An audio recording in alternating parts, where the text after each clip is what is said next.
Auckland's Pasifika community is grieving the deaths of the two men killed at a downtown construction site last week. Solomona To'oto and Tupunga Sipiliano have been named as the victims of the 24-year-old gunman Matu Reid, who also died. Former Auckland City Councillor and Green Party candidate Whaanana Efeso Collins spoke to Ingrid Hipkiss. How is the loss of these two men being felt in these communities?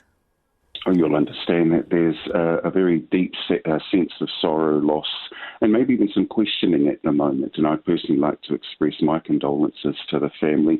A lot of the talk around churches yesterday was understanding, I guess, that we come from a collective paradigm, that we wear triumph and tragedy as a village. And so I know that earlier you've spoken to community leaders in Manurewa. There's a lot of people who are pulling together to assist the family, offers of churches and marquees, and that activates the community spirit who want to reach out and support all the families at this time. And so there's that deep sense of sorrow and loss at the moment that people are feeling quite deeply at the moment. You mentioned questions as well. What are those questions?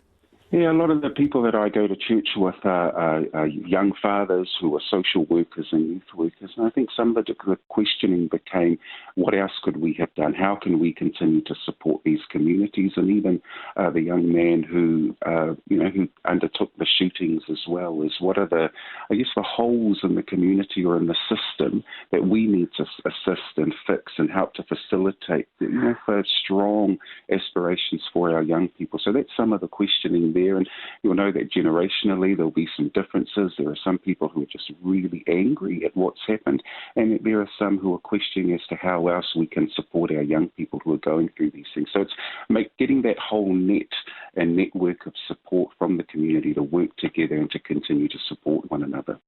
In terms of what the community is doing to support the loved ones of the victims here, what is being offered, do you know?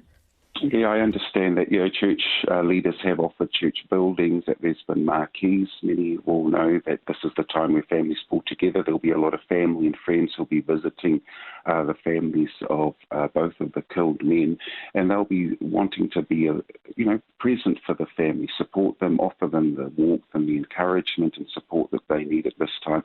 So those are the things that are definitely on offer, as well as a lot of young people who are saying, look, we want to see some changes. We want to be the people who our communities, our older generations are going to look to for hope and aspirations. And so how can we get beside the families as well? This isn't just, the men who've been killed, but this has an impact on families, and we know that everyone wants to pull together to assist, because that's how the collective paradigm works. Everyone just activates whatever support they can offer, and they make sure that that support is offered to the family. What are your thoughts on that? Because, of course, all of this comes as we've been hearing a lot about youth crime, what to do about that, and of course, now the debate around home detention for violent offenders. Yeah, well, I guess that's been the divide in some of the discussion. There's a lot in our older communities who look at how we handle the old way of discipline and what wasn't in place for this to happen.